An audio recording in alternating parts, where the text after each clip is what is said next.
What is structuralism? Structuralism is an intellectual movement that started in France in the 1950s. The central idea is that we can't understand things in isolation. We need to see them as part of a bigger structure or system. Who are its representatives? One of the key representatives of structuralism was Ferdinand de Saussure. He introduced the concept of langue and parole. Langue being the whole system of language, and parole is how individuals use it in everyday speech. This idea shaped the way all structuralists think now. Then we also have Claude Lévi-Strauss, who applies structuralism to anthropology, his field of study. He looked at myths from different cultures and found they often follow the same patterns, based on binary oppositions like life and death or male and female. Then we also have Roland Barthes. He brought these ideas into literature and culture. In his book Mythologies, he treated modern things like food, cars, or wrestling as if they were a kind of language.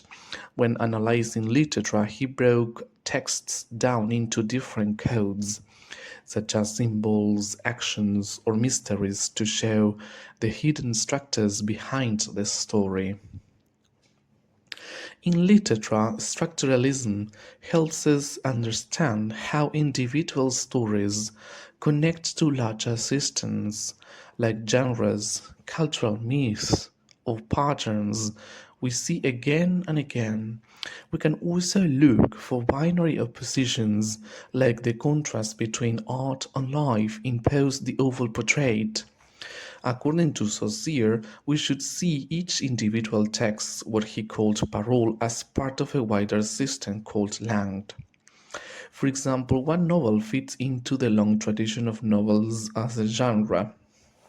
Structuralism also reminds us that language doesn't have natural meanings. The link between a word and what it represents is arbitrary. That's where Saussure's idea of the signifier and the signified comes in.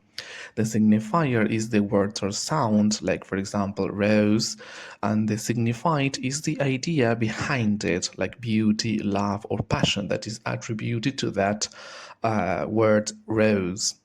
And then Barthes once analyzed a short story by Balzac, only 30 pages long, but he found 561 little units of meaning.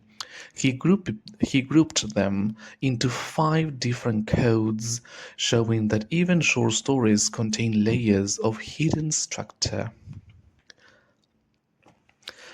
So now, what is narratology? Narratology is a branch of structuralism that focuses on how stories are told.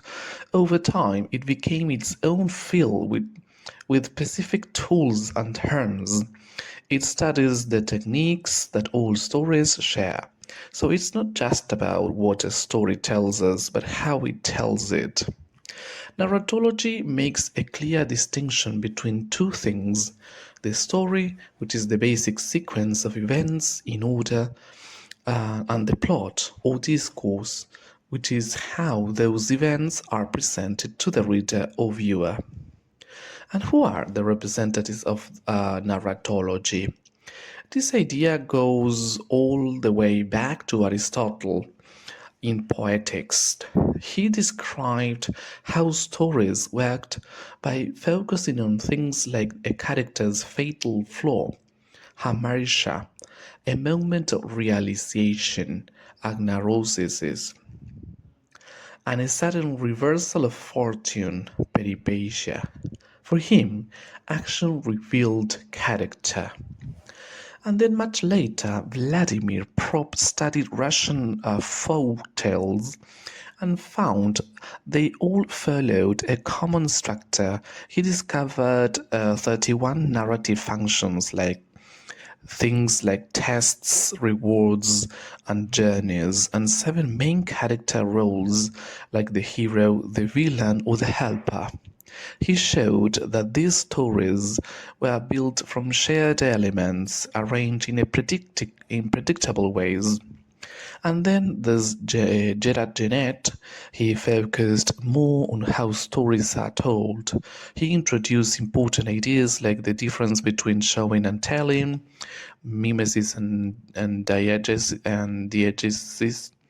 the concept of focalization or point of view, and how time works in a narrative, like flashbacks or hints about the future. He also explored who is telling the story and whether they are part of the story world or outside of it. He looked at how stories can even contain other stories inside them. So, narratology gives us a toolbox to break down literature.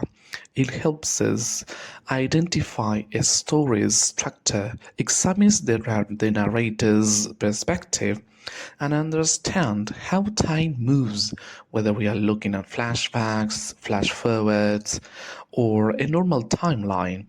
It also helps us analyze the roles characters play and what functions they repeat. In post-colonialism, this is a field of theory that looks at the cultural impact of colonialism and imperialism. It explores how Western countries dominated other cultures and how this shows up in literature, philosophy, and everyday thinking. It asks us to think about how stories are shaped by power.